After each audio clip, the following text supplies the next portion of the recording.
দেখুন বন্ধুরা, ভাতের পকোড়াগুলো কি দারুণ হয়েছে। বন্ধুরা, নতুন স্বাদের নতুন ধরনের একটা রেসিপি হচ্ছে।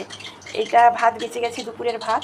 এই ভাত দিয়ে, এই ডিম দিয়ে, পেঁয়াজ, গাজর, লঙ্কা, নুন আর এই ম্যাগি মশলা, ভাতটা একটু ভালো করে ঠেসে নিতে হবে।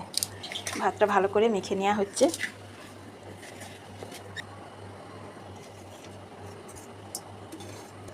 পুরোটাই দিয়ে দে। দিলি লঙ্কাগুলো বেশি দিস না। বেশ বেশ দিয়ে দিয়ে দে। দেখুন বন্ধুরা, টেস্টি টেস্টি একদম বিকেলের টিফিন হচ্ছে। দারুণ খেতে হবে। ভাত দিয়ে এরকম একটা দারুণ স্বাদের রেসিপি। 1 চামচের মতো বেসন দিয়ে মেখে